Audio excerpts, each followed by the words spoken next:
Olá, meus amigos, muito boa tarde, sejam todos muito bem-vindos ao Da Hora desta quarta-feira.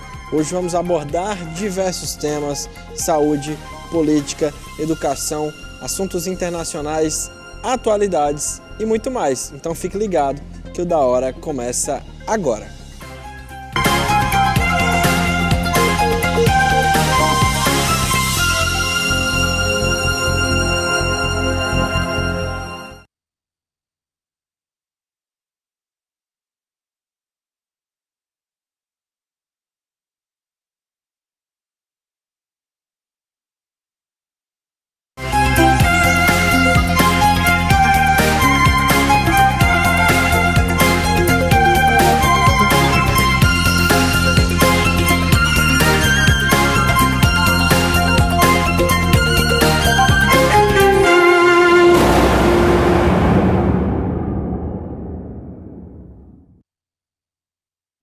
É isso, sejam todos muito bem-vindos novamente ao Da Hora desta quarta-feira.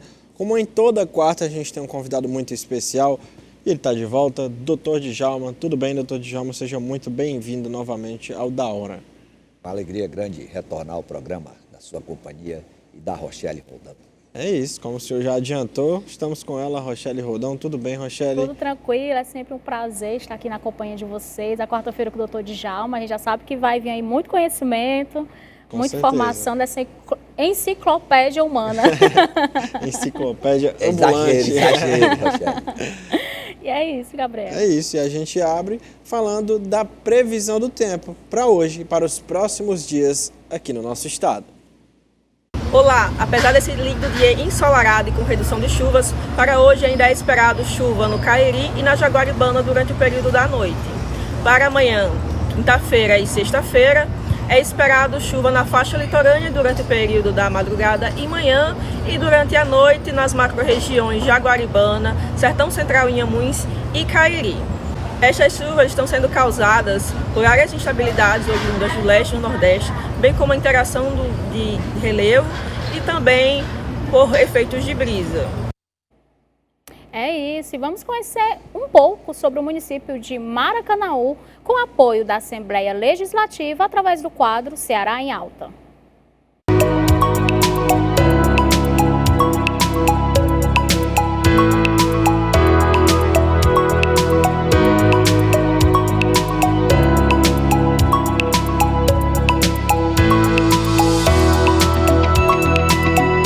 Apoio, Assembleia Legislativa do Estado do Ceará.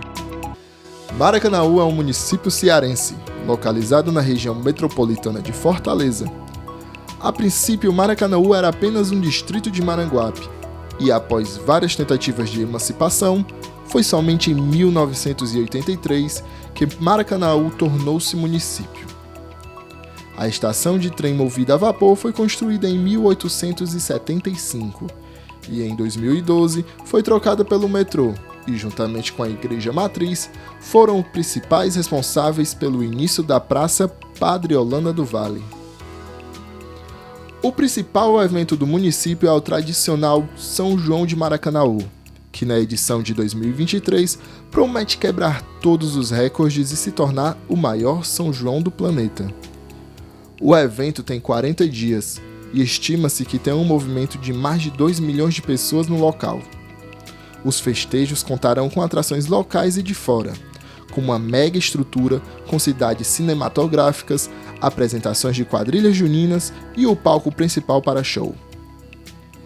Devido a seu distrito industrial, o município é responsável pelo segundo maior PIB do estado e o segundo em número de vagas de empregos formais, ficando atrás somente da capital Fortaleza. A economia de Maracanaú é centralizada no setor industrial, com foco nos artefatos têxtil, de couro, plástico, alimentício, eletrônico e de matérias-primas como madeira e brita. Apoio, Assembleia Legislativa do Estado do Ceará. É isso.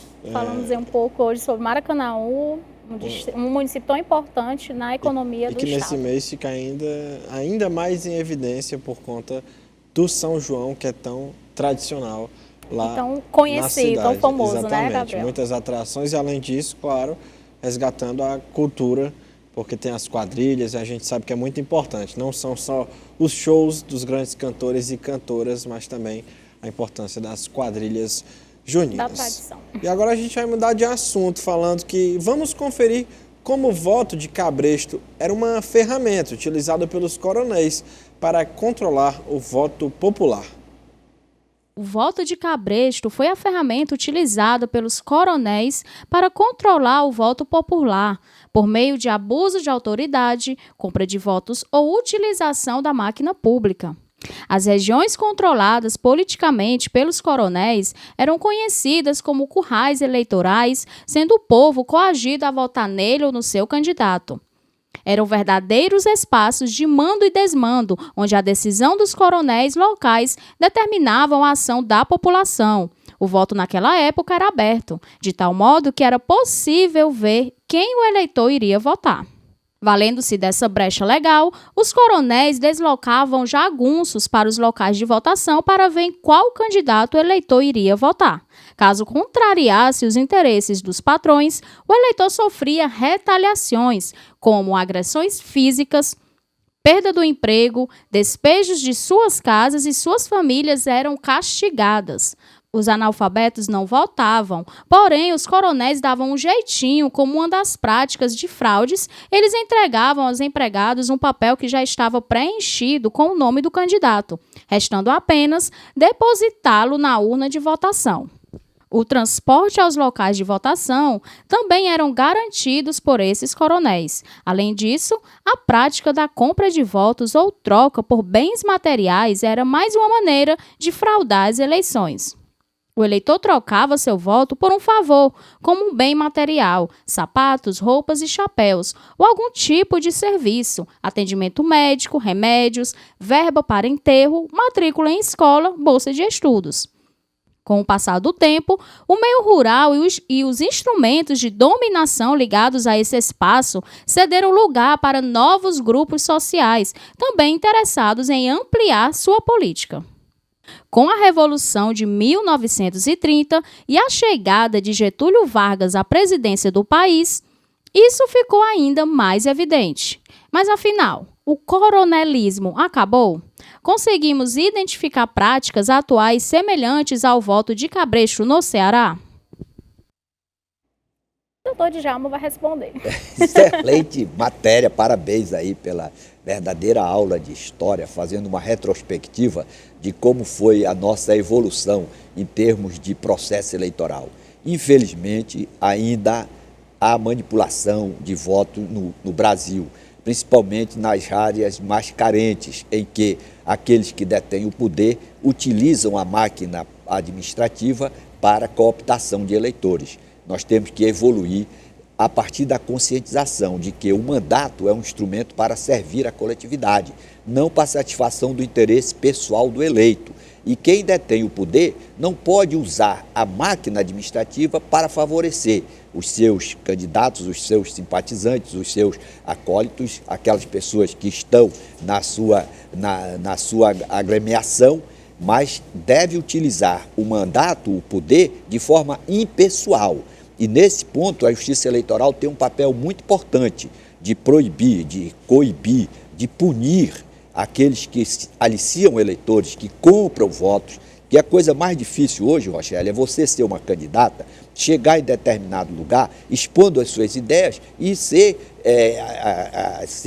contestado ou sofrer uma ponderação, um aliciamento no sentido de que você, para ter os votos que você almeja, tem que pagar determinada quantia para o chefe político. Isso precisa ser abolido, essa cultura ainda vigente na nossa realidade precisa ser sepultada. Para isso, a legislação dispõe de sanções que precisam ser efetivamente aplicadas, uma vez apurados os ilícitos, através de processos que assegurem esses processos o contraditório e a ampla defesa. Essa reação a esse voto de cabresto, ao uso da máquina pública em favor de candidaturas, tudo isso pode ser combatido através da efetiva aplicação da sanção para todos, independentemente de qualquer coloração partidária. aliciou o eleitor, utilizou a máquina pública, comprou voto de forma ostensiva ou de forma que venha a ser apurada em processo normal, a sanção é inevitável e precisa ser utilizada como forma pedagógica de se ter eleição justa e transparente em qualquer estado do Brasil. Então, doutor Djalma, você considera que a compra de votos, por exemplo, é a modernização, a evolução do voto de cabresto? O voto de cabresto, ele se caracterizava pelo uso do poder, aliciando o eleitor, intimidando o eleitor, garantindo emprego para os familiares. Nós temos ainda Acho que no interior do Brasil ainda ocorre, né? Pois é, penso eu que deve ocorrer. Nós temos ainda essa cultura de usar a máquina administrativa para distribuir cargos. Esse modelo de governabilidade em que o Poder Executivo tem que oferecer emendas parlamentares, distribuir cargos, criar ministérios, para conseguir cooptar os parlamentares ou aqueles que vão ter que decidir a legislação ou as políticas públicas apresentadas pelo Poder Executivo, esse modelo ainda é arcaico e repousa exatamente nesse patrimonialismo, nessa ideia de que o poder é um instrumento não para servir a sociedade, mas para servir aquele que está investido no mandato através do voto. Nós precisamos evoluir na educação para a cidadania, para qualificarmos os nossos representantes, os nossos governantes, para que respeitem o princípio da impessoalidade e contribuam para que as eleições sejam limpas, com respeito à igualdade de condições na disputa e sejam, sobretudo, transparentes. A gente consegue ver nos municípios o prefeito dos interiores, né, doutor Djalma, a influência que ele tem na votação para escolher tipo um governador, né, que todos do estado votam, né, e aí ele, por uma troca de, digamos, temos o Albert Seib, que pessoas vêm do interior para a Associação Pertepan, e ali é algo que a prefeitura, é no carro da prefeitura. Então, querendo ou não, ali é algo que a prefeitura disponibiliza, né, para aquela pessoa, para o morador daquele município. E aí existe também a questão do prefeito ainda influenciar todo o município a votar no governador que ele escolheu, entendeu? E ele, quando traz o doente do seu município, que não tem, lamentavelmente, condições de atender lá no local, a pessoa que está enferma, isso é um ato realmente que a administração pública pode exercer e é um dever realmente de prestar esse serviço. Né? Sim. E, por outro lado, não pode fazer um contraponto. Vou transportar o doente, mas o doente vai ter que votar nesse ou naquele candidato. Isso já se configura abuso do poder político e abuso até do poder econômico, conforme a quantidade de dinheiro envolvida na operação. O que realmente se tem é que sedimentar a ideia de que o eleitor, como titular da soberania, uma fração da soberania popular, deve escolher os seus candidatos a partir das propostas, a partir das proposições que esse cidadão apresenta, como ele exercerá o mandato, em função daquilo que seja melhor para a respectiva coletividade. O que é ultrapassado, o que nós precisamos vencer, e a sua geração, Rochelle, precisa estar muito atenta para a retificação dessa cultura, de usar o voto como uma moeda de troca. Você vai receber esse cargo, vai ser promovida, vai exercer aquela função, se você votar neste ou naquele candidato. Isso é uma agressão à cidadania, uma agressão à liberdade do cidadão para escolher os seus governantes. E aí ele fala, né, ele sendo eleito, você tem garantido o emprego tal, no cargo tal, e assim essa pessoa influencia outras pessoas e aí vira... Faz um esquema de pirâmide. E aí vira tudo isso aí, né, da gente às vezes ficar sem entender como que aquele político foi eleito. Isso é uma consequência do déficit de cidadania. O cidadão não tem noção da importância do seu voto, que ele vai escolher pessoas que não têm o compromisso de atuar de forma a construir políticas públicas direcionadas para a satisfação do interesse coletivo. Isso, Gabriel, responde pela pobreza do Nordeste. pela desigualdade grande. Se o cidadão não tem compromisso com a coisa pública, como é que ele vai, por exemplo, disponibilizar, Rochelle, uma escola de qualidade para o filho lá do eleitor, que não teve nenhum critério para escolher aquele seu representante? Por isso que a pobreza ela é crescente e a desigualdade, sobretudo no Nordeste. De gritante, né? É isso. E a noite de 13 de junho marcou uma virada durante as jornadas que fizeram o Brasil explodir em protestos em 2013. Durante as jornadas que fizeram o Brasil explodir em protestos em 2013, a noite de 13 de junho marcou uma virada. A reação violenta da polícia durante o ato em São Paulo, que terminou com mais de 100 feridos, inflamou a população e espalhou as manifestações para todo o Brasil. Maior, o movimento também se transformou. A pauta passou da oposição ao aumento de 20 centavos na passagem de ônibus, a insatisfação generalizada com os gastos para a Copa do Mundo de 2014, as denúncias de corrupção na política e o governo da então presidente Dilma Rousseff. E o mês de junho mudou o país para sempre. Segundo especialistas em segurança pública e direitos humanos, as ações tomadas pelas forças de segurança naquele dia 13 também influenciaram o modo de agir da polícia brasileira e sistematizaram a repressão policial a movimentos sociais nos últimos 10 anos. Nos anos seguintes a 2013, o Brasil viveu o ápice da Operação Lava Jato, impeachment da presidente Dilma Rousseff, ascensão de uma direita radical, eleição presidencial de Jair Bolsonaro e o fortalecimento de movimentos antidemocráticos que culminaram na invasão e depredação das sedes dos 3 poderes em janeiro. No meio tempo, Luiz Inácio Lula da Silva foi condenado, preso, solto, recuperou seus direitos políticos e foi eleito pela 3ª vez para comandar o país. Acadêmicos que pesquisam os protestos e seus desdobramentos afirmam não ser possível traçar uma linearidade causal entre todos esses eventos, como se o turbilhão que tomou as ruas há 10 anos tivesse, por exemplo, gestado a nova direita brasileira, causando assim a derrubada do governo petista e abrindo caminho para o bolsonarismo.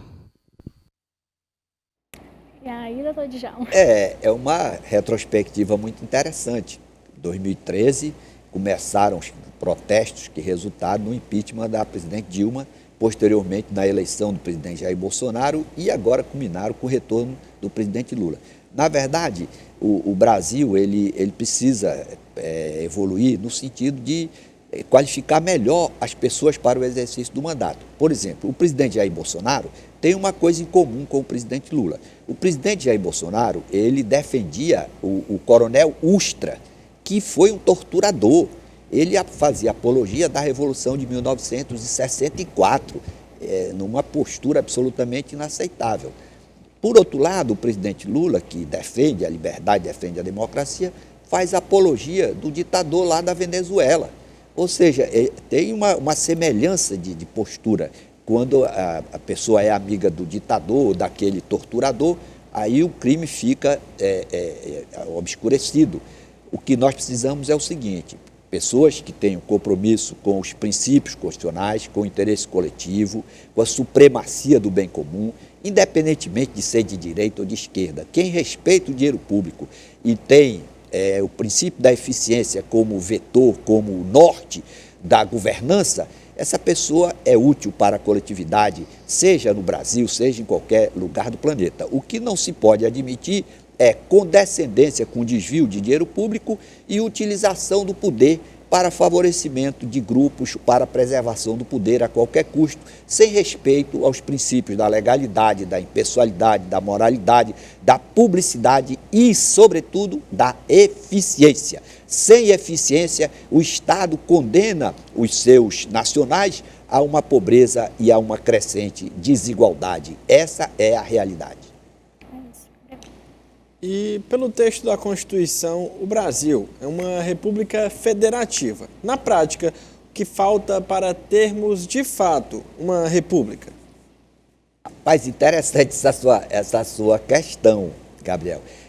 O Brasil, sob o ponto de vista formal, ele é uma república federativa do Brasil, composta pela União dos Estados, Distrito Federal, dos municípios. Entretanto, para você vivenciar uma república, você precisa ter o espírito republicano.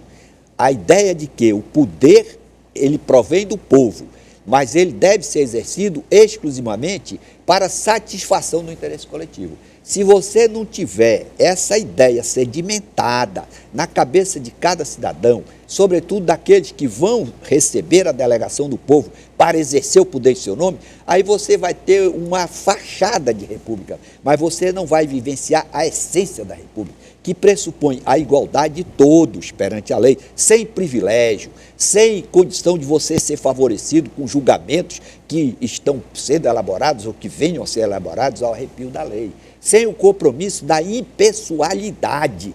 Todo agente público do Poder Executivo, do Poder Legislativo e, sobretudo, do Poder Judiciário, esses agentes, atuar sempre com base na impessoalidade. Então, para você ter uma república, você tem que ter conscientizado cada cidadão para assimilar esses valores. Como é que você assimila isso? Pela prática.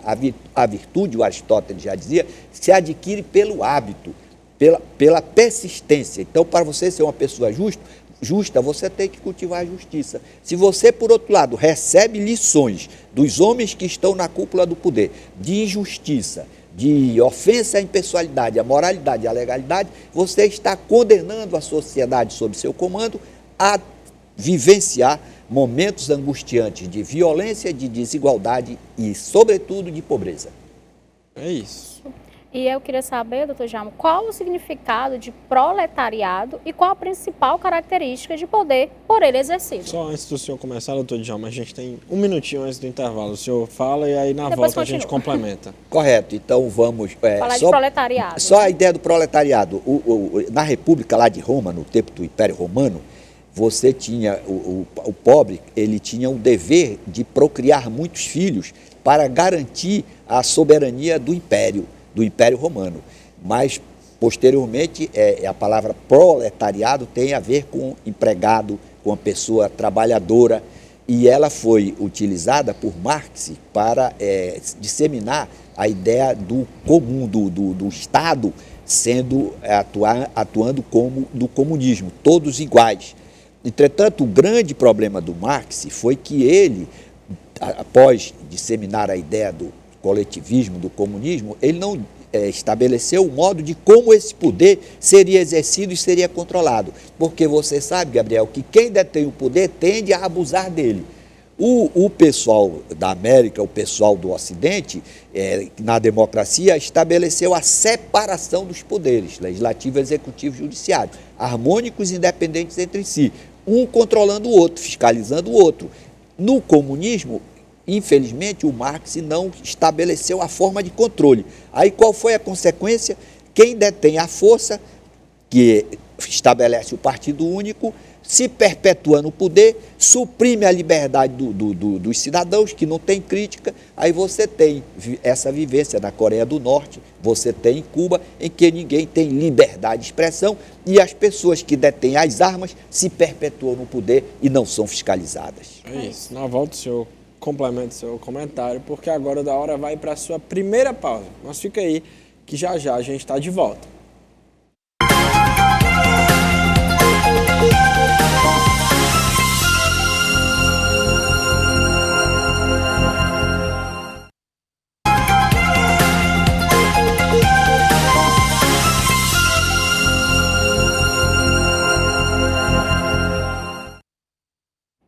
Estamos de volta com o Da Hora desta quarta-feira. E eu quero perguntar para o doutor Djalma por que os países da cortina de ferro não querem mais serem comunistas, como eles já passaram por isso, por que hoje eles não querem mais? A Rússia, Rochelle, ela foi comunista a partir de 1917. O Lenin tomou o poder e estabeleceu o comunismo na União Soviética. Em 1945, com o término da guerra, o leste europeu se tornou também comunista. Foram os países que integraram a cortina de ferro. Com a queda do Muro de Berlim em 1989, aí o Ocidente descobriu como era a pobreza estava disseminada nesses países que adotaram aquele regime. Por isso que Polônia, Tchecoslováquia e outros países que integraram a cortina de ferro, não querem mais, os seus povos não querem mais voltar àquela situação em que o socialismo, o comunismo prevalecia. Porque não havia liberdade de expressão, nem havia o direito de propriedade. E já está provado que sem concorrência, sem opção de crescimento, sem a liberdade de expressão, os povos vivem oprimidos, apenas aquela cúpula que detém o poder, que detém as armas, consegue se alternar no poder, estabelecendo o mandato através de partido único, e essa postura é incompatível com a democracia. Por pior que seja esse regime, a democracia ainda é o melhor regime entre todos os que já foram inventados pelos homens. Por isso que aqueles povos que já experimentaram essa forma de governo não querem mais se submeter a esse chamado regime que o proletariado domina. Nós temos que ter a soberania popular com a liberdade de expressão garantida e o direito de cada cidadão escolher os seus representantes para exercer o poder durante determinado tempo. É isso, agora a gente vai falar sobre educação, porque o ministro da Educação, Camilo Santana, foi questionado sobre os seus filhos estarem matriculados em um colégio particular. O senhor tem 2 filhos em idade escolar. Eles estudam em escola pública ou eles estudam em escola particular? E eu não tenho vergonha nenhuma de dizer isso, porque eu tenho condições de pagar ainda uma escola particular. E eu desejo que a escola pública se torne melhor do que a escola particular. Eu vou lutar por isso como ministro, lutei muito como governador do Estado. Mas se o ministro não confia na educação... Porque ainda não chegou à qualidade. A população mas deve é só confiar. comparar os números, Paulo. A qualidade do resultado da escola privada é melhor da escola pública. Né? Então, você que é pai e o seu filho estudou na escola pública ou privada? Eu não sou pai. Aí não é pai. Mas você vai querer... Nem ministro. Você vai querer ainda melhor... Nem ministro. Mas você vai querer melhor para seu filho, para a sua escola. Isso é um desejo. O desejo de todo pai é ter o melhor para os seus filhos na sua educação. Então a escola pública ainda do Ceará não está à altura ainda não da é sua família, melhor. por exemplo. Agora, hoje, muitas pessoas da classe média estão tirando seus alunos da escola privada e colocando na escola pública no Ceará. A gente Assunto polêmico, né? A gente fala tanto aqui, né, no Da Hora, sobre Mas essa assim, questão. o que a gente não pode questionar é que ele foi sincero, né? Sim, foi bem honesto, né? Foi honesto, foi sincero, disse que realmente não está no nível da escola particular, coisa que acho que todos nós já sabemos, mas exerceu aí pelo menos um compromisso de tentar igualar que a qualidade esse chegue. nível, que a qualidade chegue. Realmente, né? E aí, doutor Djalma? A gente já falou tanto sobre isso, O senhor pode fazer né? um panorama do trabalho do Camilo Santana aqui no Ceará, na educação, e agora como ministro? Ele foi sincero e colocou uma realidade que não pode ser desconhecida e precisa ser enfrentada.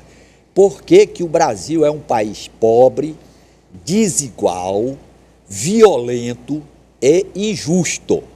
Exatamente porque a escola pública não tem a mesma qualidade da escola particular, privada. Se a escola privada consegue, com muito menos recursos, oferecer uma educação, um ensino de qualidade melhor, por que que essa qualidade, por que que a gestão que é usada na escola privada não pode ser implantada na escola pública?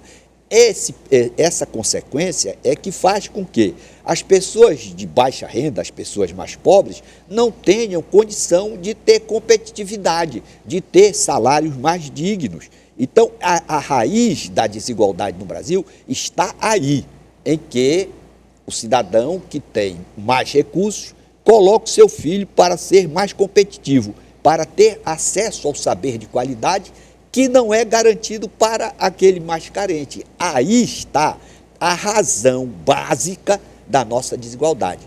Como enfrentar essa problemática? Esse é o grande desafio, Rogério. Aí é que o ministro tem que usar toda a sua energia, a assessoria de alta qualificação, para que se estabeleça uma gestão na escola pública com a mesma eficiência, com a mesma qualidade da escola privada. Para isso, em primeiro lugar, qual é o critério para a escolha dos diretores da escola pública?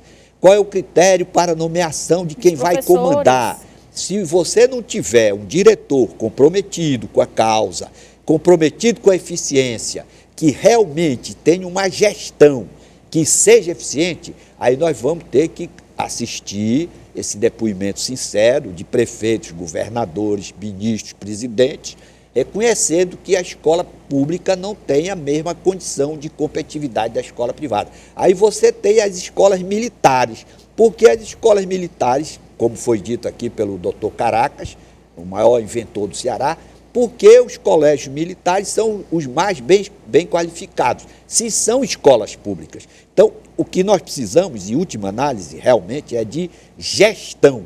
Esse é o grande desafio para prefeitos, governadores e presidentes do Brasil. Por quê?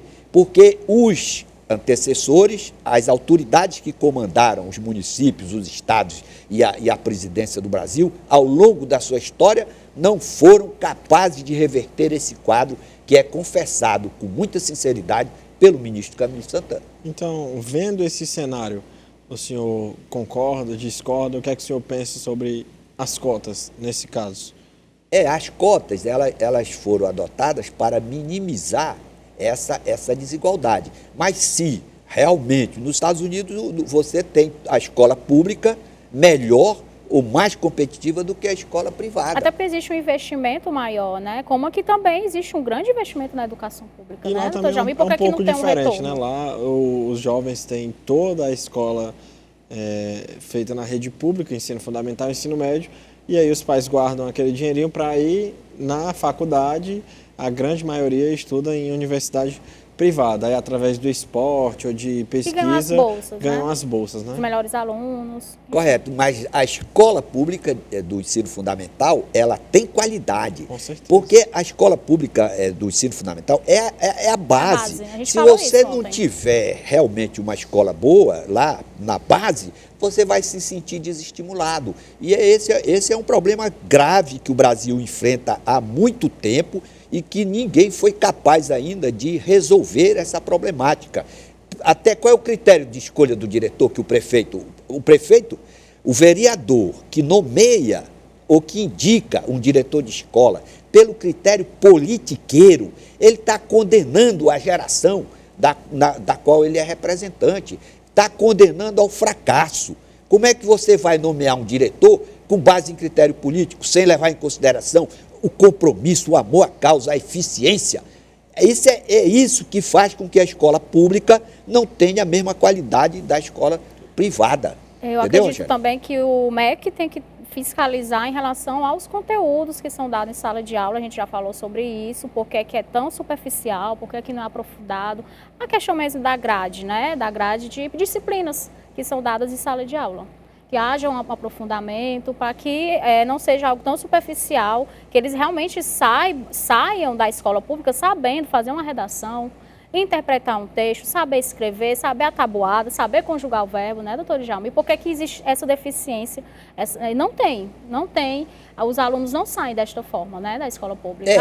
Alguns sim, porque estudam mesmo, se né, por dedicam fora. mais. Tem os que se dedicam mais, com certeza. Agora isso aí, Rogério, nós temos que envolver toda a coletividade. Por exemplo, na Coreia do Sul, todo o pai, a mãe, a tio, todo mundo é envolvido. O professor, ele já tem o WhatsApp da mãe do aluno e a mãe do aluno acompanha o passo a passo do próprio aluno na sala de aula. É preciso a consciência de que uma nação só progride, só garante a igualdade efetiva, não a igualdade formal assegurada na lei, mas que todo mundo tenha condição de competir, de contribuir para o engrandecimento da coletividade, se toda a coletividade estiver engajada nesse compromisso. Por exemplo, você tem professor aqui do Ceará, cearense dirigindo escola na Coreia do Sul.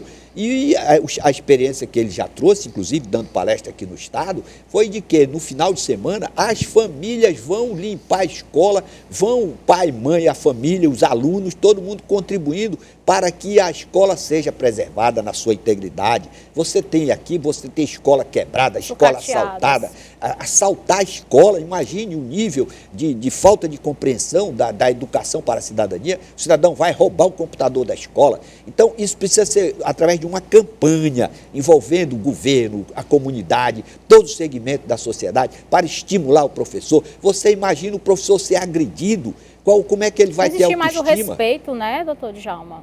como professor, que antes era chamado de mestre, né? Correto. Antes era chamado de mestre. Isso precisa ser resgatada, a autoestima Sim. do professor, para que ele possa transmitir o saber e transmitir valores, porque são os valores e os saberes que engrandecem as gerações. É isso, e nós vamos agora debater em relação a essa frase, que é não se iluda com quem tem que lutar pelo povo é o próprio povo. Os políticos só lutam por eles e pelos seus. É uma frase que a gente tem debatido também em relação, que um convidado falava muito, que não é por mim nem por você, né, mas sim por ele e pelos dele, né? Isso aí é uma falha também da educação, de base. Você tem que educar o garoto realmente com essa ideia. Se você quiser amanhã exercer uma função pública, pense sempre em fazer o melhor pela coletividade. Saiba que o poder é um instrumento para você servir a coletividade. Aí o que é que aconteceu? Aí você teve voto de cabresto, você teve o patrimonialismo, você teve diversas distorções que se acumularam no curso do tempo, produzindo uma geração de representantes do povo que não tem compromisso com a eficiência, com o povo, com o bem-estar da população. Essa expressão ela é uma consequência da falta de, em última análise, educação para a cidadania, compreendendo transmissão de saber, de valores, entre os quais o respeito ao patrimônio público e compromisso com a eficiência no exercício da função. E aí o povo tem que muitas vezes ir para a rua se manifestar, porque aqueles representantes não fazem isso. Em questão de buscar, da revolta mesmo, de conseguir, né, melhorias para o povo. E aí o povo tem que ir, enquanto nós temos ainda representantes, que eles que deveriam fazer isso, que é lutar pelos direitos, né, do povo. Você tem aí o exercício da liberdade também, que você tem que ser, essa liberdade tem que ser preservada. O direito de manifestação do povo é um direito sagrado e é pedra angular de qualquer democracia. Quando os representantes do povo não estão atuando dentro da expectativa da sociedade que os elegeu para isso, aí o povo então vai ter, através dos canais, não é para chegar a quebrar tudo e querer romper, né, as instituições, não. Você tem que respeitar o direito do outro. Onde é que termina o seu direito? Quando você começa a causar dano ao direito do outro. Aí, dentro dessa harmonia que a sociedade pode conviver, é que você tem a preservação do Estado democrático de direito, das liberdades e da aplicação da sanção após a garantia da ampla defesa para os eventuais infratores. E o ministro do Supremo Tribunal Federal, Alexandre de Moraes, afirmou que a ação que poderá tornar o ex-presidente Jair Bolsonaro inelegível vai seguir como rito comum a Constituição da Justiça e de acordo com a lei e a Constituição. Abre aspas. Chegou isso para julgar, nós vamos julgar, independente do resultado. O TSE vai cumprir a sua missão, foi o que declarou o magistrado. E aí, doutor Djalma? Existe uma ação que está se tramitando lá no TSE, o presidente apresentou a sua defesa, o Ministério Público já deu, salvo engano, parecer pela sua inelegibilidade. O que se espera é que haja aplicação correta da lei, com isenção, com imparcialidade, que a justiça seja efetivada. Um grande desafio de qualquer sociedade é a sedimentação da justiça, da ideia da justiça como virtude. Não faça com o outro, ela se resume à ideia da justiça, da virtude da justiça, não faça com o outro aquilo que você não quer que façam com você. Então, se todo julgador, todo administrador, todo legislador tiver sedimentado no seu espírito essa noção da justiça como virtude, aí você vai ter harmonia social, você vai ter realmente julgamentos que passam a ser emblemáticos e referenciados pelas gerações que virão. Por outro lado, se você usa o poder que você tem para se afastar desse ideal de justiça e usar critérios políticos que são diferentes dos critérios que o Poder Judiciário utiliza, o Poder Judiciário, para decidir, tem que fundamentar. A fundamentação caracteriza a decisão judicial diferentemente da decisão política. A decisão política não precisa nem de fundamentação. O que se espera é que realmente haja esse compromisso com a sedimentação do ideal de justiça nesse julgamento e em todos os julgamentos na alçada do Poder Judiciário. É isso. Agora a gente vai para nossa pausa, direção. Ainda tem tempo? Vamos. É isso. Agora a gente vai para o segundo intervalo e já o Da Hora está de volta.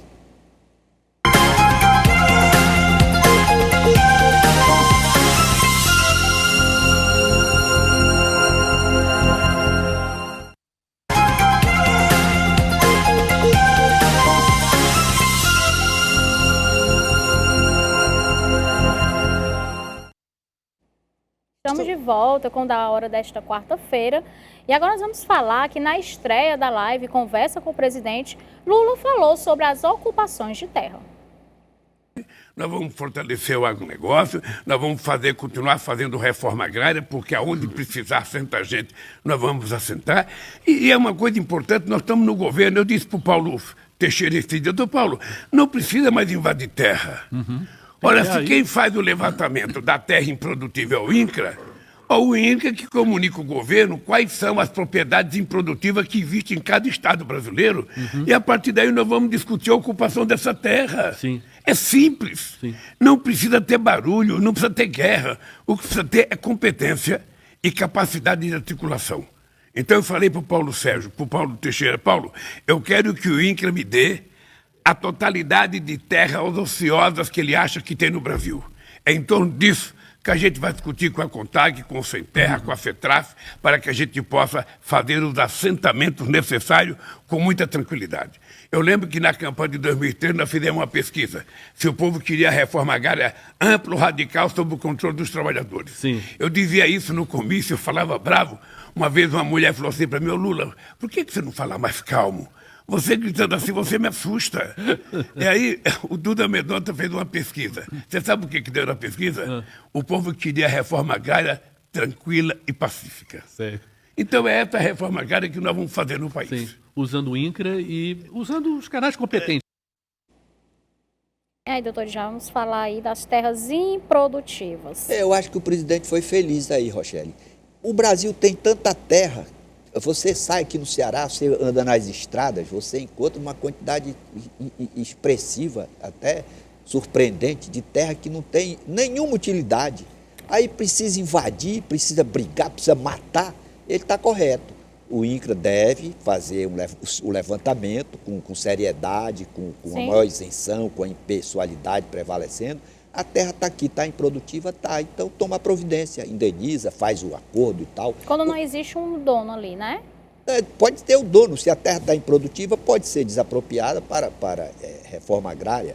O que não dá num país que tenha compromisso com o Estado Democrático de Direito é você estar na sua terra plantando e chegar o cidadão lá com um trator, com um bocado de gente armada, com foice, com facão, botar todo mundo para correr. Isso não é Estado Democrático de Direito, isso não é liberdade, preservação da liberdade, não é compatível com o direito de propriedade que a Constituição assegura.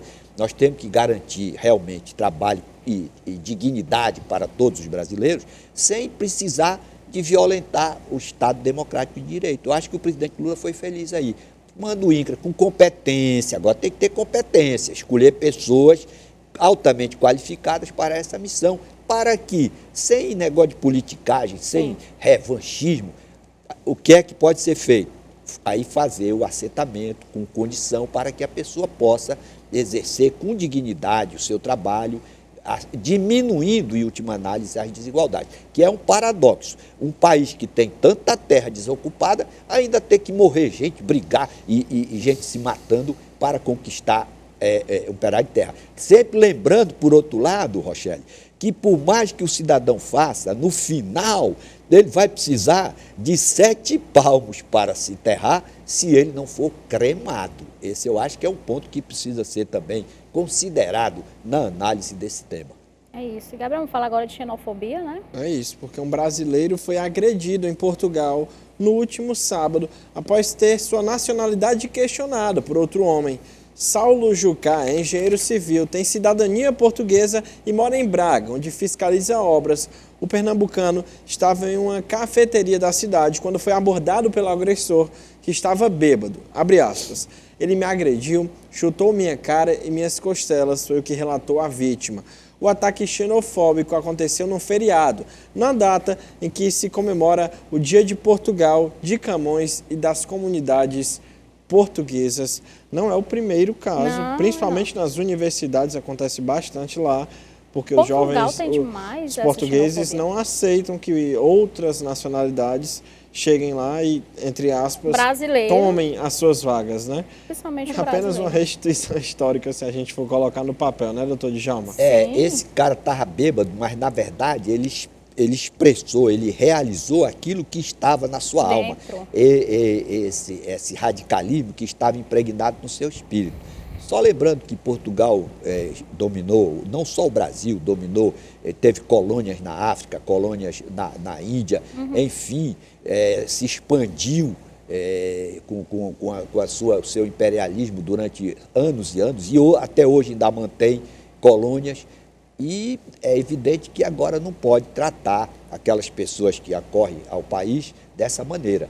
E eu acho que o Brasil, nesse ponto, dá até uma lição para o mundo, de hospitalidade, acolhendo refugiados venezuelanos, refugiados de diversos países, sempre são bem recebidos pelo povo brasileiro e, portanto, o Brasil não pode ter os seus nacionais tratados dessa forma, sobretudo em Portugal, um país que é reconhecidamente acolhedor de outros povos. Até porque ele tem a cidadania portuguesa, ele está lá trabalhando, está ajudando, querendo ou não, o país, né, doutor Djalma, com a mão de obra, que a gente sabe que a mão de obra lá, quando o brasileiro vai para Portugal, é uma mão de obra barata, em comparação do português mesmo, e ainda ter que passar por tudo isso, né? É um caso assim, e existe demais esse preconceito em Portugal.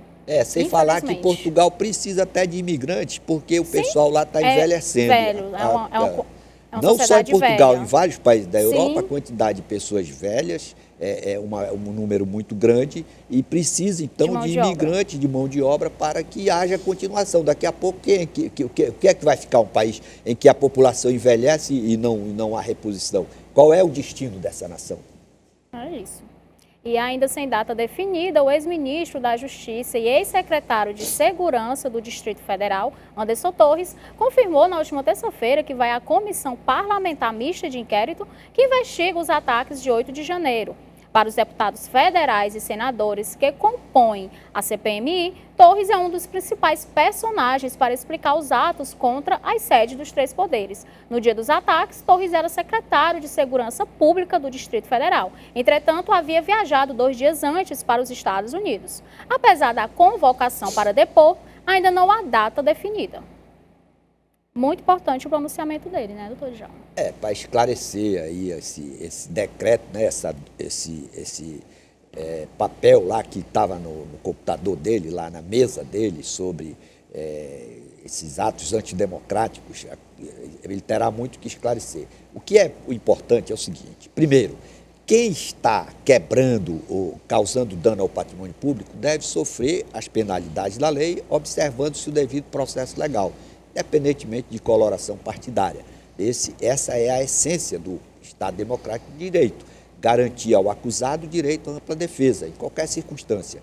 Por outro lado, as eleições devem ser transparentes, devem ser limpas, para não ter qualquer questionamento. Esses episódios que marcaram o pleito de 2018 devem servir de estímulo, de análise, de modelo, para que nunca mais se repitam. Então, nós temos que examinar em profundidade todas as etapas do processo eleitoral, tudo que aconteceu antes e depois, e assimilar as lições daí para que nunca mais isso se repita. Qual foi a motivação desse povo ir para a porta de quartel? O cidadão não tem que andar em porta de quartel, o quartel tem que ser para defender o Brasil quando tiver atacado ou para eventuais convulsões internas e tal, dentro daquilo que a Constituição prevê, que as leis prevêem. Não é para estar garantindo legitimidade de quem vai assumir, quem não vai assumir. Isso não tem nada a ver com o Exército, com a Marinha, nem com a Aeronáutica. É um equívoco. Realmente você tem que estar recorrendo a essas instituições para preservação da normalidade das eleições. Então, tudo o que aconteceu deve servir de pauta para análise, para que nunca mais se repita. Infelizmente, nenhum país pode usufruir plenamente a sua democracia se houver questionamentos em relação à lisura do processo eleitoral, independentemente de quem questionou. O fato é que eleição tem que ser limpa, transparente, sem questionamento, assegurando a todos o direito de opinar, de criticar, de refutar, e a Justiça Eleitoral, com imparcialidade, decidindo os pleitos que lhes são submetidos. E essa motivação levou eles até lá para o Congresso, né, doutor Djalma? Realmente a gente fica pensando o que motivou, o que eles achavam, né, em relação a isso, queria mudar eles indo para lá, né? Exatamente. Um ponto que precisa ser debatido na sociedade brasileira é esse novo Código Eleitoral. Existe um projeto de Código Eleitoral que foi votado pela Câmara dos Deputados e está dormindo lá no Senado. Esse Código Eleitoral, inclusive, lá, salvo engano, no artigo 343, se não me engano, prevê o disciplinamento do tal Código-Fonte, obrigação de entregar o Código-Fonte para diversas instituições que estão elencadas naquele dispositivo. Essa norma precisa ser examinada, debatida amplamente no Senado, para evitar quaisquer questionamentos depois da eleição. Isso é um negócio, a eleição sempre tem estresse, sempre tem tensão. Então, cabe ao legislador, cabe às autoridades constituídas formularem aqueles procedimentos que evitem quaisquer questionamentos depois em relação ao resultado do pleito. O que se espera e se exige em qualquer nação civilizada é que as eleições sejam limpas, transparentes, com garantia de igualdade para todos os participantes. Que a democracia realmente seja exercida, né, da forma correta, né, doutor Djalma?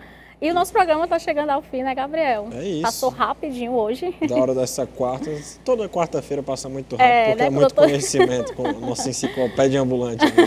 Doutor Djalma, muito obrigado pela sua companhia. Olha, Gabriel, eu não sou enciclopédia ambulante, não. Eu sou um curioso, uma pessoa que estuda e que busca exclusivamente trazer uma contribuição para melhorar o ambiente social no qual estou inserido e por um dever para com as próximas gerações. E contribui bastante. Parabéns, doutor Djalma. Contribui bastante. Quero agradecer sua participação até quarta-feira, né, com a permissão de Deus. Quero agradecer também a sua audiência, dizer que amanhã nos encontramos aqui no mesmo horário. Você fica agora com o programa do Ferreira Aragão e após Esporte União com Gabriel Viana. É isso. Até amanhã.